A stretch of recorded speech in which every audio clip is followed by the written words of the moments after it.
আমরা আজকে যে থিওরি সম্পর্কে পড়ব তা হলো বেঞ্জামিন ব্লুমের ব্লুমস ট্যাক্সোনমি। ব্লুম কথাটা বেঞ্জামিন ব্লুমের নাম থেকে এসেছে, আর ট্যাক্সোনমি কথার অর্থ হলো শ্রেণীবিন্যাস। বেঞ্জামিন ব্লুম লার্নিংকে বা শিক্ষাকে 3টি ডোমেনে ভাগ করেছিলেন। মানে তিনি বললেন যে শিক্ষা বা লার্নিং মেনলি 3টে বিষয় বা ডোমেন ভিত্তিক হয়: কগনিটিভ ডোমেন, অ্যাফেক্টিভ ডোমেন আর সাইকোমোটর ডোমেন। কগনিটিভ ডোমেন মানে কি? অর্থাৎ আমাদের জ্ঞান বা বুদ্ধিমূলক যে শিক্ষা সেটাকে তিনি কগনিটিভ ডোমেনের মধ্যে রাখলেন।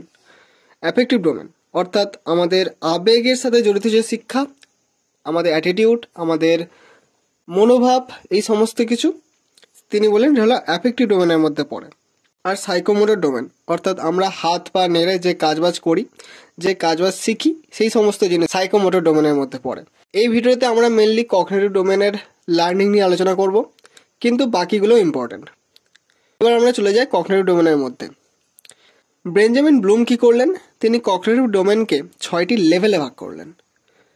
তিনি বললেন যে কগনিটিভ লার্নিং বা বুদ্ধিগত যে শিক্ষা, সেটার জন্য এই 6টি লেভেল প্রয়োজন। প্রত্যেকটি লেভেল নিচের থেকে উপরে আরও বেশি কমপ্লেক্স লার্নিংকে ইন্ডিকেট করছে। এটাকেই বলা হচ্ছে হায়ারার্কি। প্রথম যে লেভেলটি সেটি হলো নলেজ, কোনো তথ্য বা ইনফরমেশনকে মনে রাখা, এটাকে বলা হচ্ছে নলেজ। উদাহরণ কি? যেমন কোনো কবিতা মুখস্থ করা বা তথ্য মুখস্থ করা। 2 নম্বর লেভেলে আসছে কম্প্রিহেনশন। কম্প্রিহেনশন বলতে বোঝা, অর্থাৎ আন্ডারস্ট্যান্ডিং। কোনো তথ্য বা ইনফরমেশনকে শুধুমাত্র হুবহু মুখস্থ না করে অ্যাকচুয়ালি ওটা কি বলতে চাইছে বা কি বোঝাতে চাইছে এটাকে বুঝতে পারা, এটাই হলো কম্প্রিহেনশন। এটাই কি উদাহরণ হতে পারে? যেমন ধরো কোনো একটা কবিতা পড়ে সেটা কি বলতে চাইছে সেটাকে নিজের ভাষায় বোঝানো। এবার চলে আসি আমরা 3 নম্বর লেভেলে, যেটা হলো অ্যাপ্লিকেশন। অর্থাৎ যে নলেজ আমি গেইন করলাম আর যে আন্ডারস্ট্যান্ডিং আমি তৈরি করলাম, এবার সেটাকে আমি ব্যবহার করব রিয়েল ওয়ার্ল্ডে, বা কোনো একটা প্রবলেম সলভ করতে আমি সেটাকে ইউজ করব। এটা উদাহরণ কি হবে? যেমন আমি ম্যাথের ফর্মুলা মুখস্থ করলাম, বুঝলাম, দেন সেটাকে আমি ইউজ করছি কোনো একটা ম্যাথ প্রবলেমকে সলভ করার জন্য। তারপর 4 নম্বর লেভেলে আছে অ্যানালিসিস। অ্যানালিসিস বলতে বোঝায় একটা ইনফরমেশনকে বিভিন্ন পার্টে ভাগ করা, দেন সেই পার্টগুলোর মধ্যে প্যাটার্ন বা রিলেশন খুঁজে বার করা। এটা উদাহরণ কি হবে? যেমন ধরো আমি একটা নোভেল পড়লাম, এবারে নোভেলের বিভিন্ন পার্টসগুলো কি বিষয়ে কথা বলছে তার মধ্যে একটা প্যাটার্ন খুঁজে বার করব। আর কি উদাহরণ হতে পারে? ধরো আমি স্পেসিফিক কোনো একটা এক্সাম দেব, তার জন্য আমি 10 ইয়ার্সের কোশ্চেন পেপার জোগাড় করলাম, যেখানে পুরো 10 ইয়ার্সের কোশ্চেন পেপার হলো গোটা একটা ইনফরমেশন, আর ইচ ইয়ার কোশ্চেন পেপার হলো তার পার্টস। এবার আমি ইচ পেপার কোশ্চেনগুলোর মধ্যে সম্পর্ক খোঁজার চেষ্টা করছি, যাতে আমি এটা বুঝতে পারি যে কোন কোন টপিকের উপর দিয়ে প্রতি বছর কোশ্চেন আসছে। এবারে আমরা পড়ব 5 নম্বর লেভেল সম্পর্কে, যেটা হলো সিনথেসিস।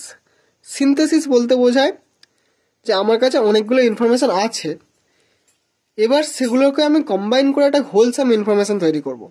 যেমন একটা মেশিনের বিভিন্ন পার্টসগুলো ঠিকঠাক বসিয়ে একটা মেশিন তৈরি করার মতো। এটা উদাহরণ কি হতে পারে? স্যার ডারউইন সারা বিশ্ব থেকে বিভিন্ন তথ্য সংগ্রহ করেছিলেন বিবর্তনবাদকে বোঝানোর জন্য, কিন্তু তিনি ওই ইনফরমেশনগুলোকে ঠিক ঠিক প্যাটার্নে সাজাতে পারছিলেন না, যেটার দিয়ে তিনি বিবর্তনকে ব্যাখ্যা করতে পারেন। যখন তিনি সেই অ্যারেঞ্জমেন্টটা বুঝতে পারলেন, তখন সেই সব ইনফরমেশনগুলোকে কম্বাইন করে তৈরি হলো থিওরি অফ ইভলিউশন। এবার আমরা পড়বো লাস্ট লেভেল সম্পর্কে, যেটা হলো ইভ্যালুয়েশন, অর্থাৎ ইভ্যালুয়েট করা, মানে কোনো ইনফরমেশনকে জাজ করা। ইনফরমেশনটা ভালো কি খারাপ, কাজের কি অকাজের, আর এই জাজমেন্টটা হবে নির্দিষ্ট ক্রাইটেরিয়া অনুযায়ী। এটা উদাহরণ কি হবে? যেমন একটা সোশ্যাল ইস্যু নিয়ে ডিবেট করা। এবার কিছু ইম্পর্টেন্ট তথ্য সম্পর্কে আলোচনা করব। 1 নম্বর, আমরা এতক্ষণ যে মডেলটা পড়লাম সেটা বেঞ্জামিন ব্লুম 1956 সালে দিয়েছিল, আর 2001 সালে এটাকে নতুন করে আবার ডেভেলপ করা হয়, যেখানে মেনলি 2টো বিষয়কে চেঞ্জ করা হয়। প্রথম, 1950 সালের মডেলের প্রত্যেকটা লেভেলকে লেখা হয়েছিল নাউন হিসাবে, সেটাকে চেঞ্জ করে 2001 সালের মডেলের প্রত্যেকটা লেভেলকে ভার্ব হিসেবে লেখা হয়।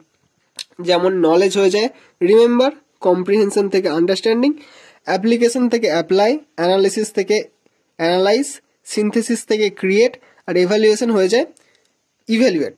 আর দ্বিতীয় যে চেঞ্জটা করা হয় সেটা হলো লাস্ট দুটো লেভেলের জায়গা চেঞ্জ করা হয়, মানে আগে বসে ইভ্যালুয়েট আর লাস্ট লেভেল হয়ে যায় ক্রিয়েট।